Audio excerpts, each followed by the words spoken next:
Hi everyone, it's Alan with Door-to-Door Garage Doors, and today I'm going to show you how to measure for a new garage door. Let's take a look. At first glance, we have what appear to be a 2-car wide single door. So most likely it's a 16 by 7, but we'll put the tape on it and we'll find out for sure.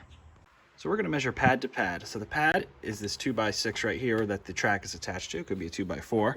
And we're going to measure from the inside of this pad all the way to this pad and see what measurement we get. We'll hook our tape measure on there, go all the way across. All right, so on this, from pad to pad, we're getting just about 16 foot dead, so that's good. Now let's measure the height. So the height I'll usually measure in a few spots because headers can sag as well as floors can be uneven. So as you do the corner, I'm getting 7 foot. Middle. Sagged a little. Got about ½ an inch lower here. And then the far corner, I'm getting 7 foot again. Now I know I have a 16 by 7. Let's take a look at the headroom and see what that is. All right, so for the headroom, I usually take 2 measurements. I'll take one just straight up from the header. See what we got. So the headroom's going to be from the top of the door to the ceiling. All right, so we've got, looks like 17 inches from the top of the opening to the ceiling. Plenty of room for a standard track. I also like to take a measurement from the inside, just in case the header's a little bit off or anything like that, so I know exactly floor to ceiling what I have. So floor to ceiling, I have 100 inches.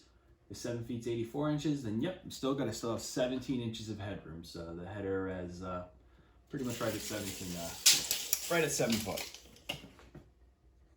So those 3 measurements are the main ones we need to put together an estimate and really figure out what we need to do for your door. We need the width, which we have at 16 feet. We need the height, which we have at 7 foot.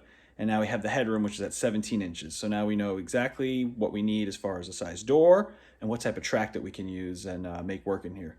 The only other thing you want to look for is you just want to check the pads. Like I said, that's where the track attaches to, make sure they're not damaged, as well as look for any obstructions that might cause you issues.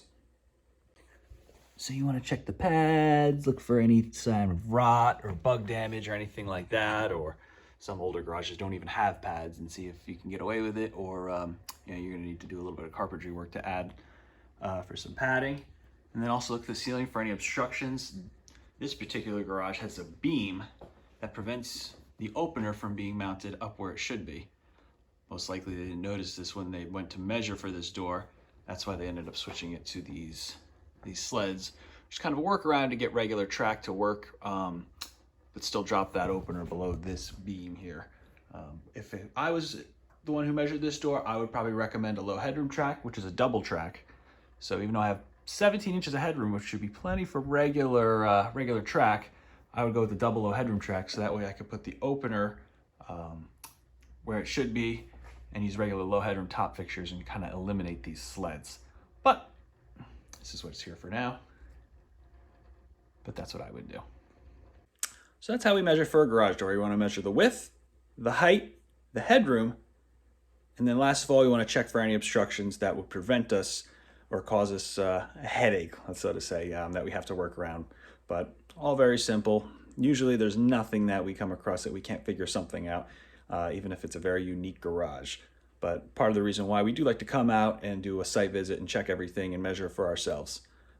So thank you for watching. Please remember to like and subscribe, and I'll see you in the next one. All right, thanks. Bye.